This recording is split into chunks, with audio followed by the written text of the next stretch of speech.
plate you have. I forgot how sumptuous it was. Taking up a medical career now, then. You are well informed. It may be difficult for the lower orders to fathom, but when you're the king and you send out a message to France asking to see a gent, and he turns up a couple of hours later, your first thought is that the gent weren't in France to start off with. Good. Yes, I hand you that. I know your style too well. Predictable, eh? Sorry if I bored you. No, au contraire, as usual, I was bored without you. Lizzie told me all about it.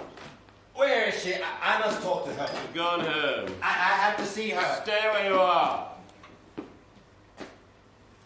There's a lot of feeling against you, John.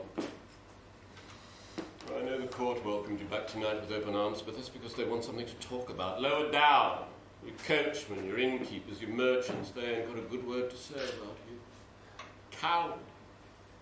People will stand for an awful lot, but they won't stand for a coward. The boy died. And you ran off. Why did you do it? I have to go too far, do you see? If I don't go too far, I'm just your performing monkey. You let me out at dinner and say, oh, look, Johnny's done the father over the French ambassador, then back I go. I won't have that. I must always exceed, or I don't feel like I'm alive. And that's why Downes died, and my sundials got smashed, and the great epic about my reign turns into a squalid little play about nobbing, just so you can feel alive. All right, then, no, it ain't just that. Why, then? Because of your reign. I see, it's all my fault. You know what I mean. I don't know what you mean, and I would like you to tell me. The thing is this, Charlie. We expected so much of you. We thought you would transform everything just with your solemn and glittering presence. We wanted a Sun King. And when, after a few years, we saw it was just the same old caper, you asking Parliament for money, them telling you to piss off, you shutting down their shop, well, we were bored with all that. When we brought you back, we thought, kings are divine. That's what we missed, the godly touch. And finding that you didn't have it, that we could lose 2 wars to the Dutch, that London could be decimated with fire and pestilence, that we were still living on borrowed money. Well, it wasn't what we'd signed up for.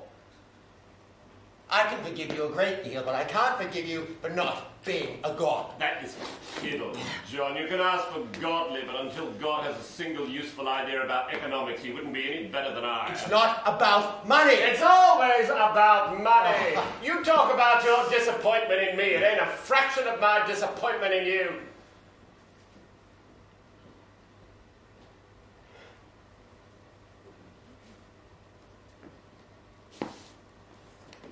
Ah!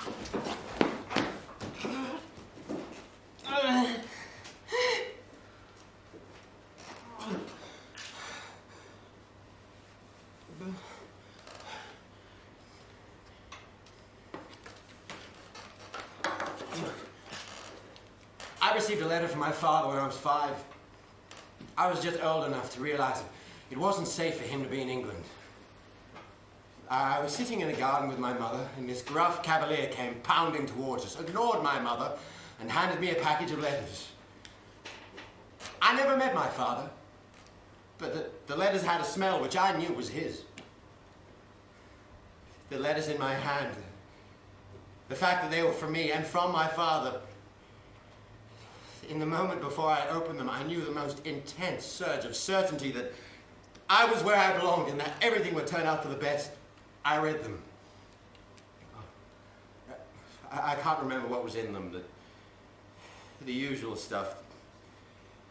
The stuff I write to my boy about studying hard and being good. But I loved simply holding them and having them. Then I said to my mother, why can't he be with us? And she said, he has to be with the king. And all the joy of the letters drained away forever. Because I knew there was someone else he preferred. You. And I've never forgiven you. Usual sentimental nonsense.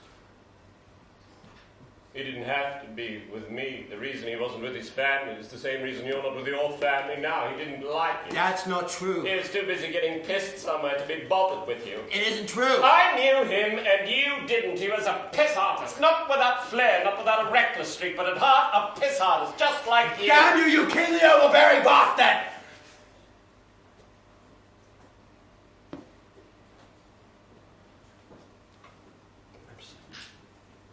Go home, John.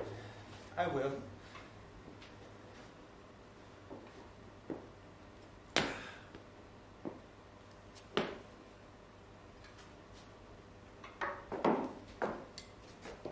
Oh, but before I do, I must tell you, I've not disappointed you.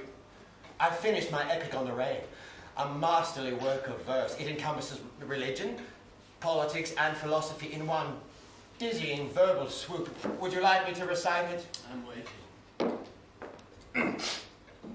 God bless our good and gracious King, whose promise none relies on, who never said a foolish thing, nor ever did a wise one.